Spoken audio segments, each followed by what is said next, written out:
안녕하세요. 곽영숙입니다. 여러분들 다 알고 계시다시피 매년 4월 2일은 세계 자폐증 인식의 날입니다. 자폐증 인식의 날은 자폐 스펙트럼 장애에 대한 사회적 관심을 환기하고 인식을 개선하기 위한 그런 의미를 지닌 날입니다. 앞으로도 자폐 스펙트럼 장애를 포함한 발달장애의 평가와 치료에 있어서 전문성을 증진하기 위한 노력을 계속하도록 하겠습니다. 오늘 심포지움을 통해서 자폐 스펙트럼 장애에 대한 사회적 인식을 한층 높이고 의료, 교육, 복지, 법제도 등 다양한 분야가 함께 고민하여 앞으로 나아가야 할 방향을 모색하는 소중한 자리가 되기를 바랍니다. 이제 많이들 아시겠지만 전 세계적으로 발달 장애인의 유병률이 증가하고 있고 전체 국내 등록 장애인의 10%를 현재 차지하고 있습니다. 그리고 그 발달 장애 유형별 연령을 보면 점차 평균 연령이 증가하고 있고요. 고령화가 진행되어 가고 있습니다. 그래서 지적 장애 80%, 그래서 자폐성 장애 45%가 이미 20세를 넘은 성인으로 구성이 되어 있다고 합니다. 아무래도 고령화가 되면서 여러 가지 거주나 고용의 이슈 등도 있겠지만 건강하게 노화하는 방법 그리고 가족들의 돌봄을 부담을 줄여주는 이 두 가지가 이들의 삶의 질을 결정하는 중요한 요소가 되겠습니다. 발달 장애인의 신체 건강과 관련돼서 여러 연구들이 있지만 일단은 비장애인에 비해서 뇌질환이나 당뇨병, 수면장애와 같은 다양한 신체 질환들이 동반되는 비율이 높다고 알려져 있고 또 여러 가지 요인들이 있겠지만 자신의 건강을 지키기 위한 그러한 건강한 생활 방식에 이제 어려움이 있고요. 건강검진의 협조도도 많이 떨어지기 때문에 사망률도 증가가 되어 있다는 보고가 있습니다. 그래서 외래 방문 횟수도 비장애인에 비해서 더 많고 7배 가까이 더 많은 비용이 필요하다는 연구 결과가 있습니다. 국내 데이터는 2021년도에 발표된 보건복지부 발달장애 실태조사가 가장 최초이자 가장 최신의 그런 데이터일 것 같습니다. 24년도에도 실태조사가 이루어진 바가 있는데 결과를 제가 아직 보지는 못했고요. 그래서 발달장애인의 54.4%가 만성질환을 앓고 있다. 그래서 정신장애는 고혈압, 치과질환, 당뇨병 순으로 가지고 있는 것으로 나타났고요. 그리고 몇 년 전에 국립재활원에서 발표한 데이터가 굉장히 큰 이슈가 됐었는데 당시에 국내 등록 지적장애인의 사망시 평균 연령이 56세고 자폐 스펙트럼 장애 평균 그 사망 연령이 23.8세라고 발표를 해서 물론 이제 통계 오류가 있을 수 있겠지만 큰 이슈가 된 적이 있었고 앞으로 발달 장애인들의 평균 수명과 또 이런 노화와 관련된 많은 관심 그리고 연구와 그런 제도가 더 많이 강화가 될 필요가 있습니다. 이렇게 병원을 자주 이용해야 되는 취약한 집단임에도 불구하고 발달 장애인들이 병원을 이용하는 데 많은 어려움이 있습니다. 네, 성인 발달 장애인 어머니 모셨는데 이 의료진들이 우리 아이에게 호의적인지 눈치부터 살피게 된다는 말씀을 주셨어요. 그래서 발달 장애인들 당사자도 그렇고 보호자들도 그렇고 병원을 이용하는 데 있어서 마음 편하게 이용하지 못하는 그런 심리적인 어려움 그런 장애가 있는 걸로 알고 있고요. 그 요인들을 환자 측면과 의료 공급자 측면 그리고 의료 시스템 전체의 측면으로 나눠서 살펴보면 환자의 측면에서 보면 이들이 의사소통이 원활하지 않기 때문에 어디가 아파도 표현을 잘하지 못하고요. 그리고 의학적 처치가 필요해도 이게 왜 필요한지 어떻게 진행이 되는지 이해를 하지 못하기 때문에 결국엔 협조도가 떨어질 수밖에 없습니다. 붙잡히고 묶이고 이렇게 주사 맞히고 이런 경험들을 하시는 경우들도 있을 것 같고요.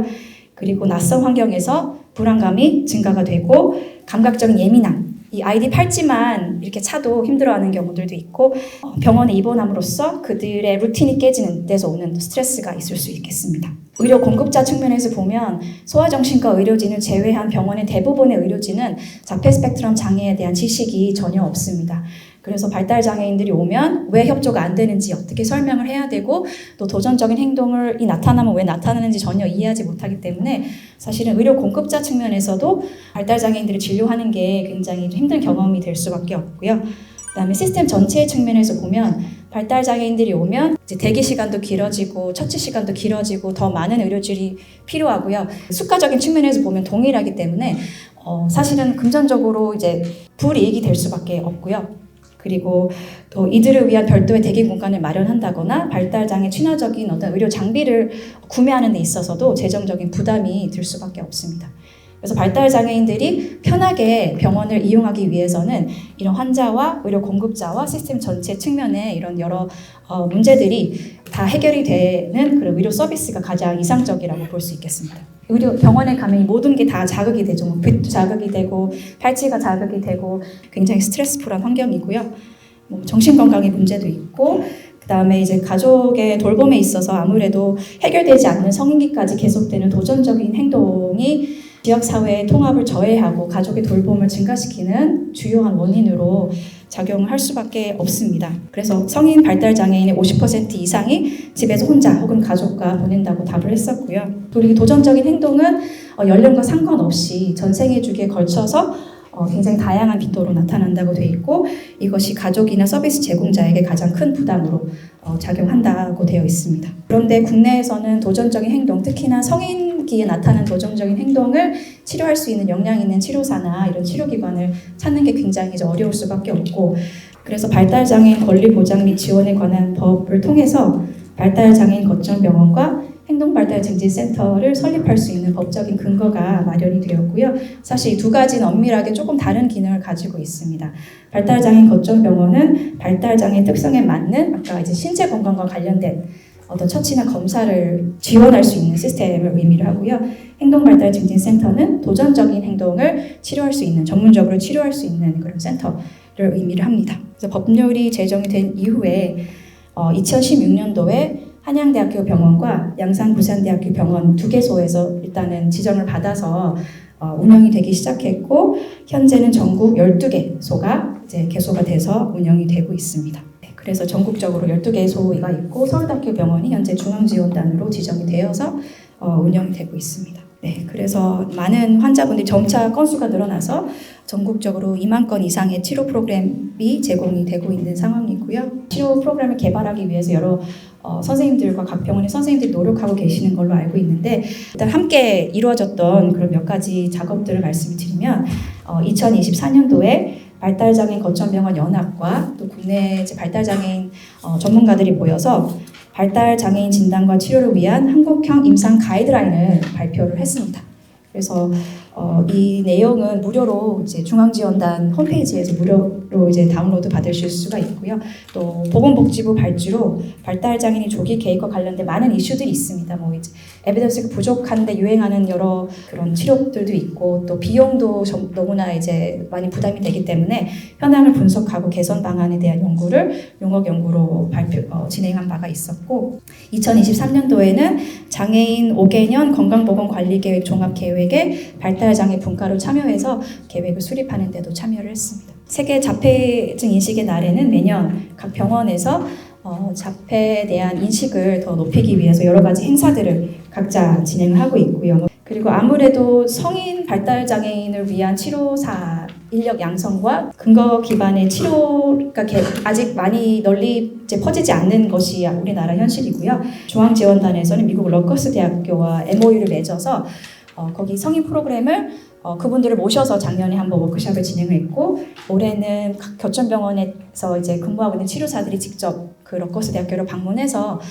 치료 프로그램을 배울 수 있는 워크숍을 개최하는 것을 목표로 하고 있습니다. 네, 각 병원에서 여러 가지 연구들과 치료 프로그램을 개발하고 있는데 저는 저희 병원에서 진행하고 있는 사업과 연구들만 몇 가지 말씀을 드리도록 하겠습니다. 일단 저희는 그 환자 측면과 시스템 측면과 그 의료진 측면 모두 다 세 가지 다 해결할 수 있으면 가장 좋겠지만 한정된 예산으로 쉽진 않았었고 저희가 가장 중점으로 하는 부분은 환자의 부담을 줄여주기 위해서 전담 진료 코디네이터를 저희가 두었습니다. 이분의 역할은 사전에 계획을 세우는 거고요.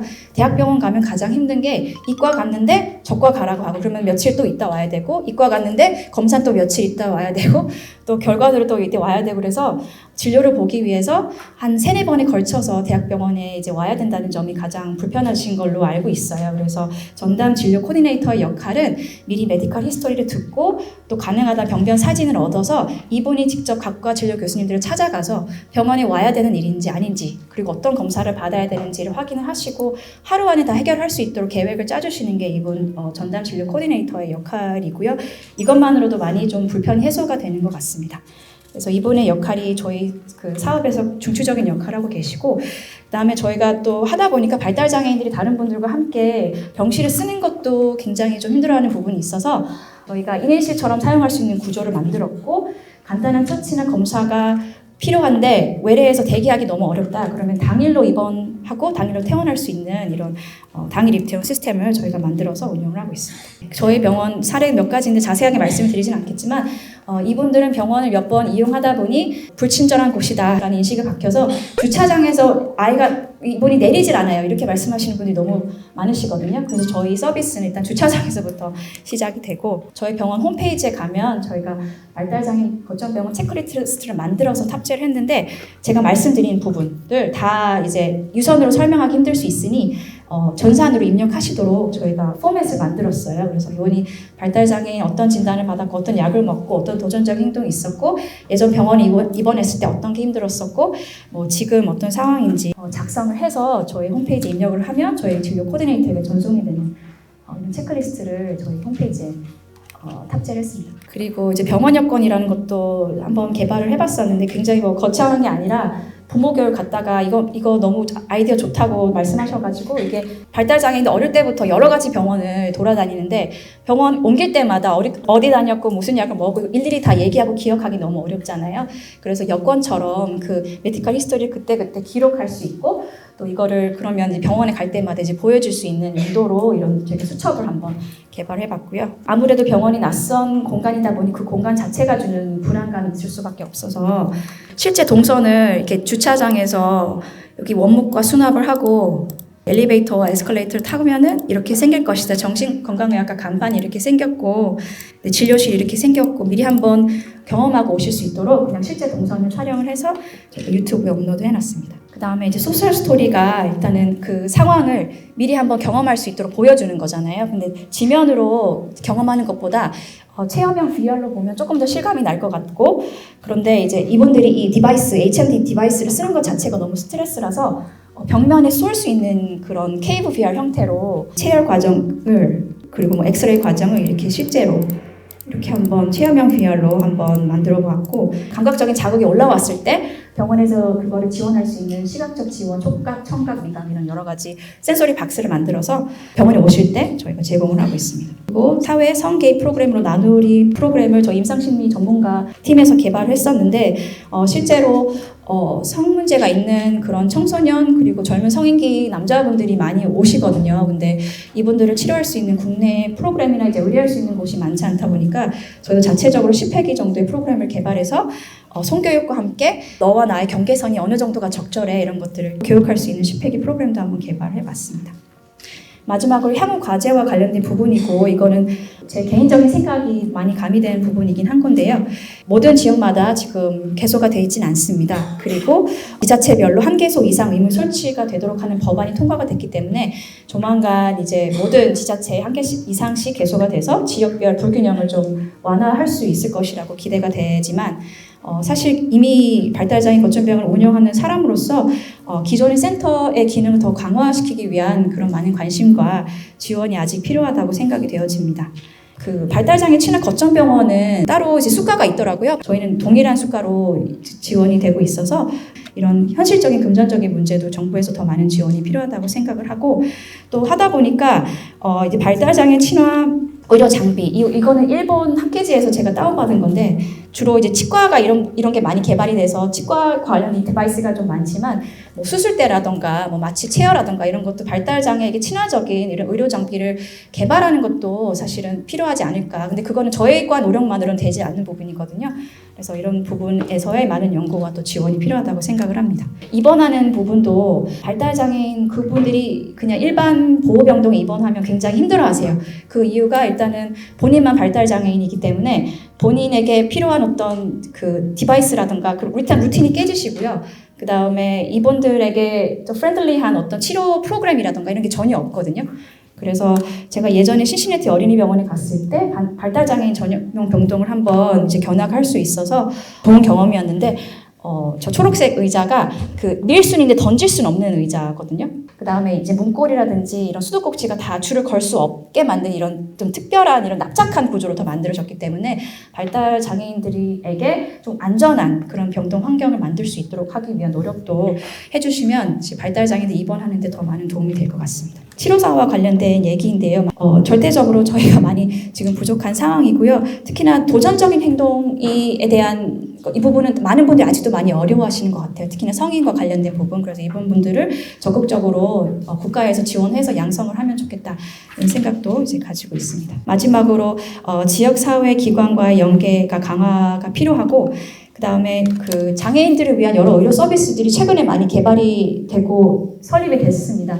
지역장애인 보건의료센터도 있고요.